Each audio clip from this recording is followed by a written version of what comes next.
So you finish up practice, a practice that you've worked hard to prepare and plan for. You brought 100% focus and intensity as a coach, and then what happens? Typically, you throw all the balls in a bag, hop in the car, and run home to catch dinner with the family or something like that, right? And then you might sit down the next day to plan your practice, and you think back to the day before and a few things that, hey, you might try differently. I mean, I think at the end of the day, being intentional, being consistent in our reflection process, it's really difficult. And then being objective in that reflection process, I mean, that's impossible. So we have to work hard to complete this learning cycle, this loop. And we need to get outside perspective on our review so we can get some more objective feedback. And there's probably nobody in a better situation to do that than our assistant coaches and our players. But getting them to be honest, that's not easy. And Alan Keane and Simon Turner, in the last part of our conversation of this 3-part series with them on Plan, Do, Review, well, they're going to dive into some of the challenges and ways that we can complete this loop and bring others into the process, which is huge because growth is a journey that we shouldn't be doing alone. And that's one of the many reasons we do this podcast, to share our growth journey with you. Welcome back to the Coaching Culture Podcast. If you're a new listener, my name is JP Nurbin, and I'm joined by my friend and co-host Nate Sanderson. The podcast is brought to you by TOC Culture Consulting, which I founded over 5 years ago because I wanted to help coaches grow as leaders and build better cultures. If you want some help on this podcast, head on over to tocculture.com. You can learn more about how we help coaches through mentorship and online education. Also, you can subscribe to our newsletter to get not only our coaching notes for this podcast, but a host of other free coaching tools. Now, let's get into the final part of our conversation with Simon Turner and Alan Keane.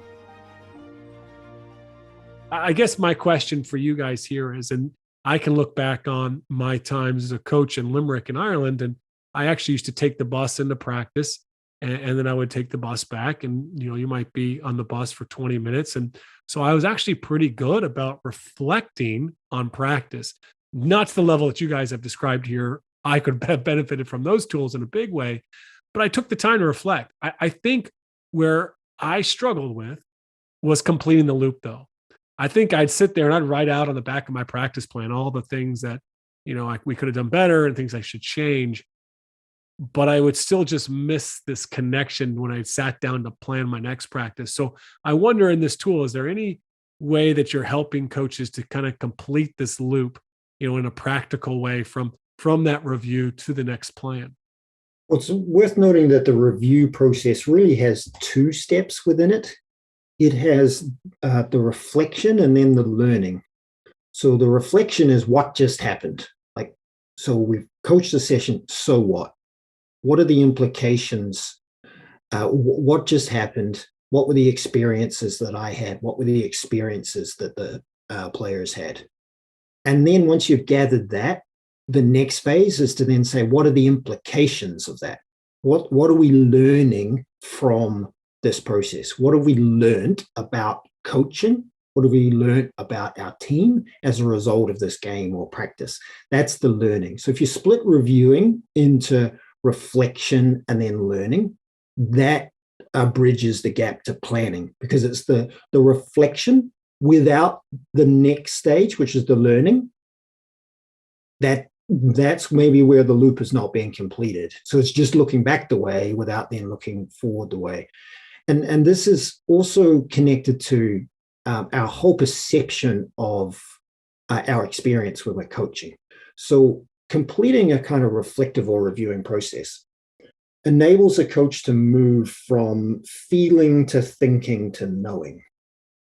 So most of the time when we're not reviewing, our perceptions, our reflections of a practice or a game are based on how we feel about that session, like literally physically in our bodies. When we look back on that session, how do I feel? What's my physical response to that?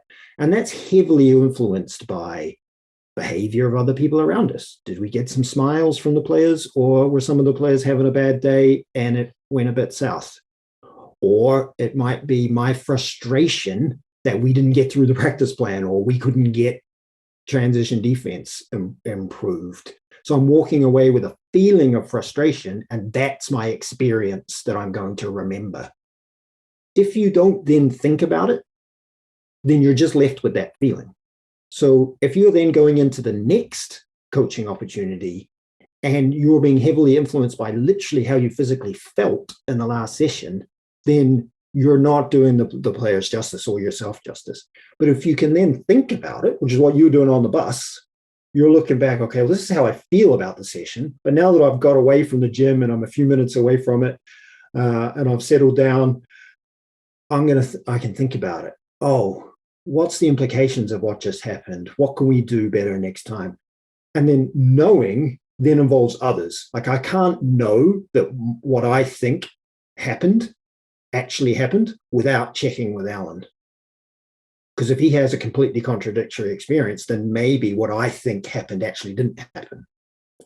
And then if we check with another coach, or even better, check with players, then we can get towards knowing. So that's helps us go from feeling to thinking to knowing. And it's when we get to, well, when I say knowing, I'm using that word a little bit loosely, because you could argue we never know what we think we know. But that represents that the transformation of the coach, moving from feeling to thinking to knowing as part of this review process. I think an important part to highlight, JP and Nate, is what, and Simon touched off it there. Doing the review process is really important. It's incredibly valuable. But if you're only keeping it to yourself, you're missing a major opportunity for somebody else to give you a different perspective. And Simon touched off it there. So Simon will review our practices. I'll review our practices, and we share them. And it maybe stimulates some other thoughts that we weren't having. And, there's a lot in the academic world that says, a review is not a review unless it's shared. Reflections are not reflections unless they're shared. They can be just subjective thoughts. And the real power comes from sharing those review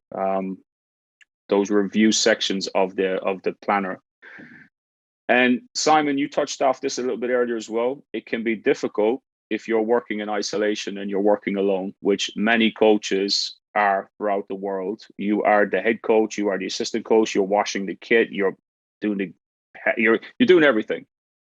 Well, there's actually a coach that lives in another part of the UK, reached out to me about 3 months ago. I have to mention his name. He's a fantastic guy, Tom Brinkley. And he's reached out to me and said, would you mind having a look at my practice plan do review? I didn't know at the time he had purchased one of the Mvmt planners. I said, absolutely, of course. I've opened a can of worms because he's sending me one every week.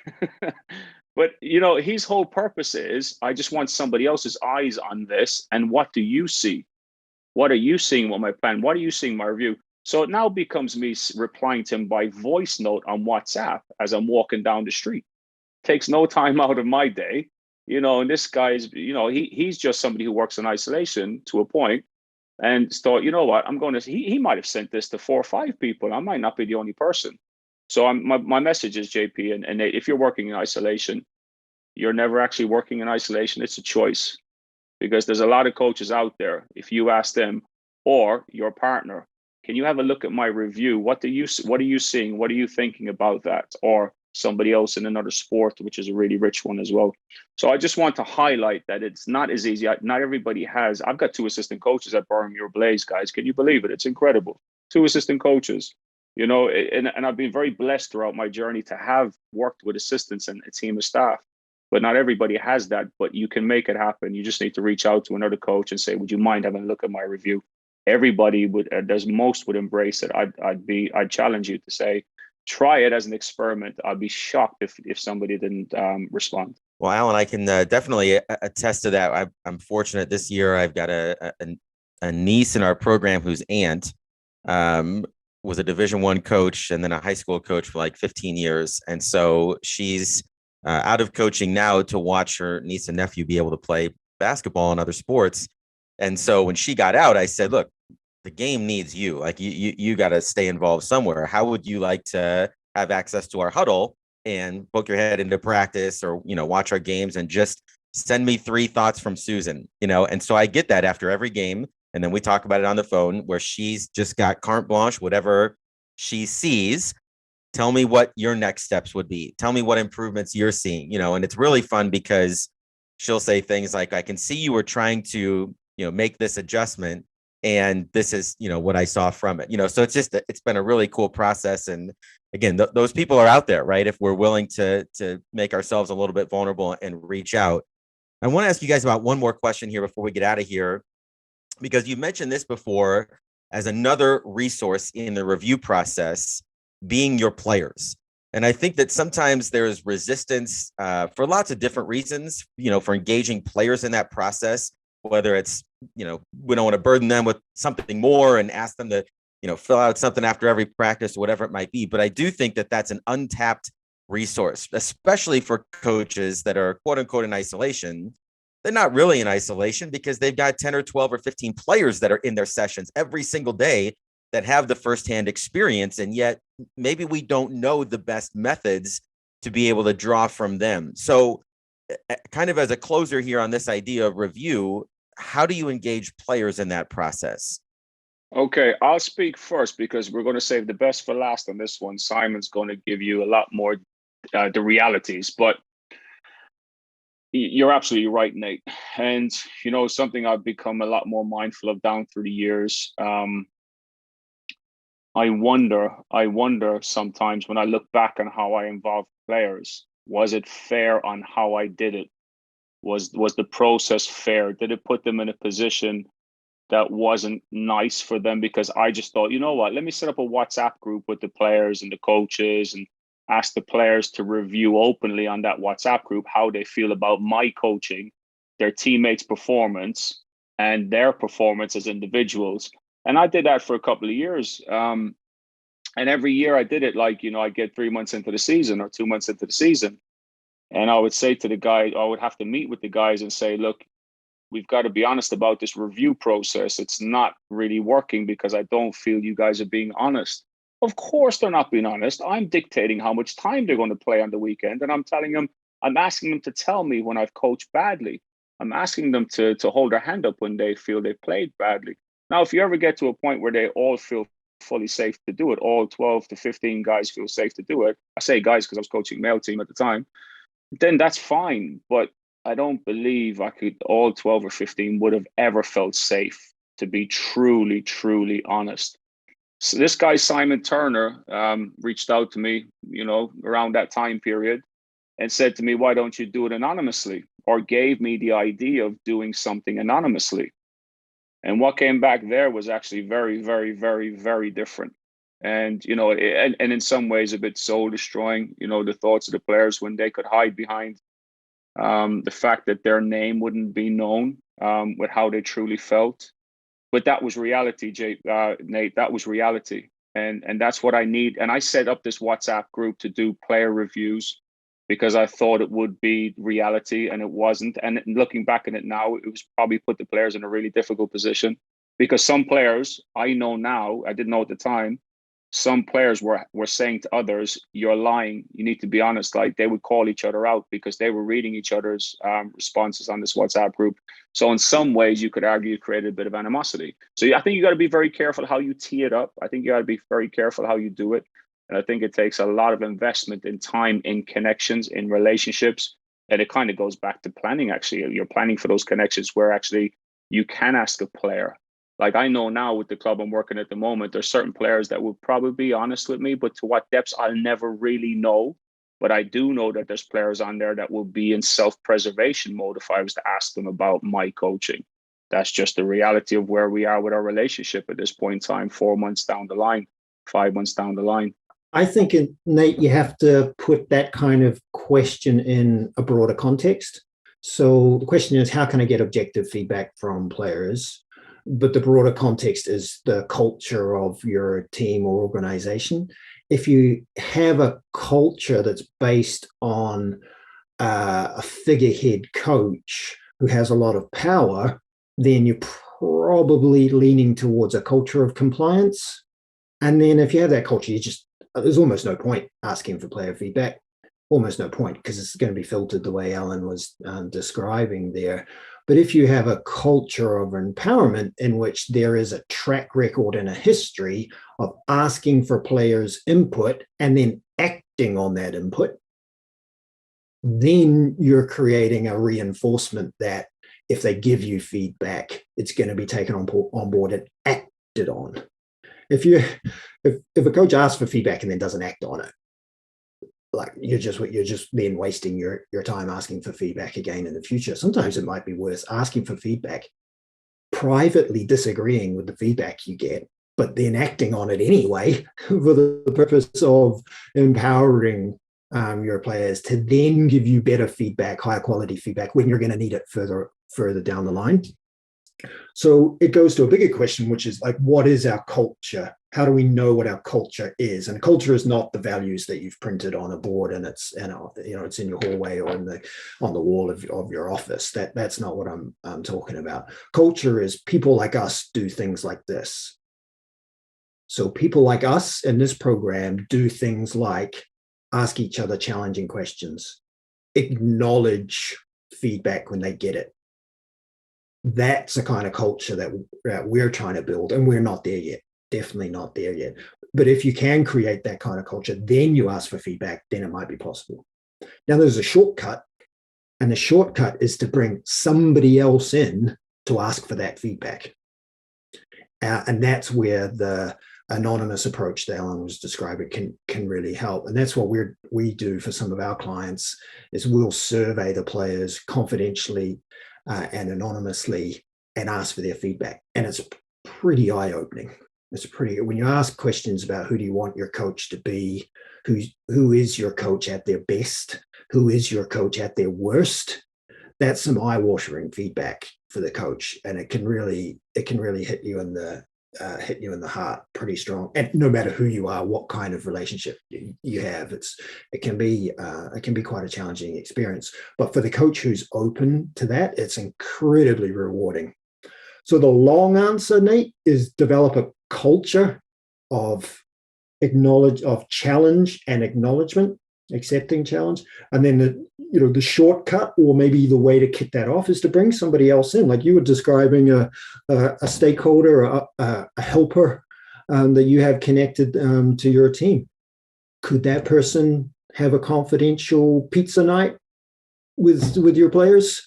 And maybe just ask some questions. You have to get it right, because you have to trust that person, and they have to make sure there has to be a trust between the players and them that the feedback is going to come to you, but it's going to be anonymized and generalized when it gets to you. So there are some shortcuts to it as well. But if you've got a culture of compliance that's based on a skew with power dynamic, that it's going to be really, I think, really, really difficult to get that feedback. One of the things there that I tried last year with my team that I felt was really effective was I actually put them after a weekend practice in their captain's council units. And I said, hey, you in your units of 3 to 4, I want you to talk about, a bit of a reflection on, just share how you did in today's session. And so there's a bit of a self-reflection, and then maybe a thought on the team and what we could work on as a team. And then lastly, as a group, I just want you to think one piece of feedback of one thing that I could probably do better as a coach to help you all. And then the captain would then text it. And so it's more like the group kind of had this feedback for me. And honestly, I got some really great, it wasn't cutting remarks, it was just more like solutions. Is like, hey, we need you. One of the big ones is we need you to be more vocal and assertive in the games.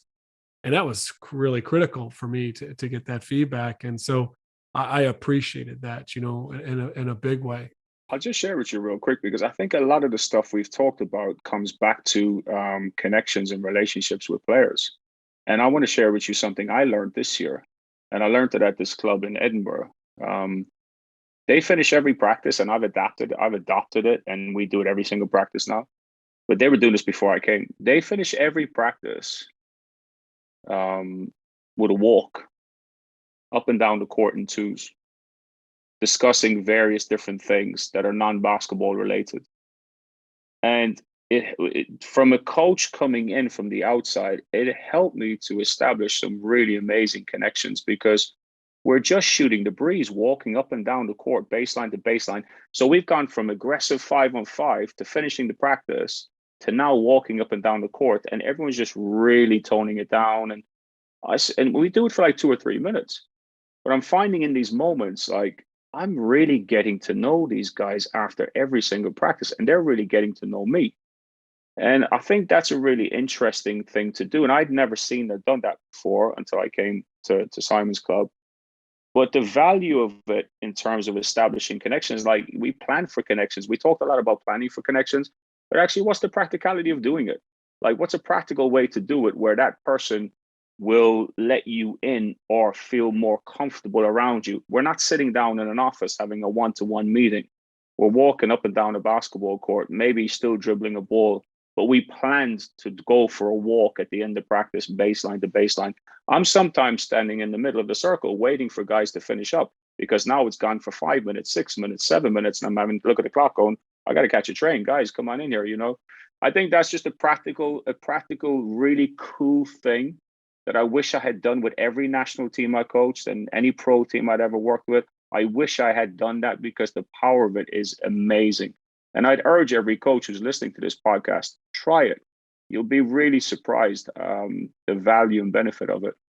So I cannot thank Alan and Simon enough for coming on the podcast to share what they have shared in our conversation. It's inspired me and encouraged me as a coach and a coach mentor. This is an area in support of coaches I've got to get better at, is giving them feedback on their reflections. So to start the new year, I've been asking some coaches I support in the TOC mentorship program to share their practice reviews, their game reviews with me. We've also got support groups within the TOC community. It's something these coaches are starting to be more intentional about, giving each other feedback and perspective and asking questions to encourage even greater reflection. This is what growth looks like, right? It's not done in isolation. It has to be done in community.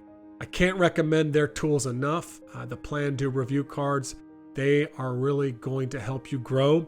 So some encouragement for you is to go to mvmtsports.com. That's mvmtsports.com, and purchase these cards. They're quality tools. Simon and Alan would also be excited to give you feedback if you email them and share some of your reflections. Be sure to follow these guys in their work. I think they're some of the best out there. That's it for our 3-part conversation with Simon and Alan. If this is the first time you've listened to the podcast, please be sure to subscribe. We've got other great guests coming up in the new year, and we're always just trying to offer coaches out there and other leaders some practical ways to be better as leaders and to grow your culture.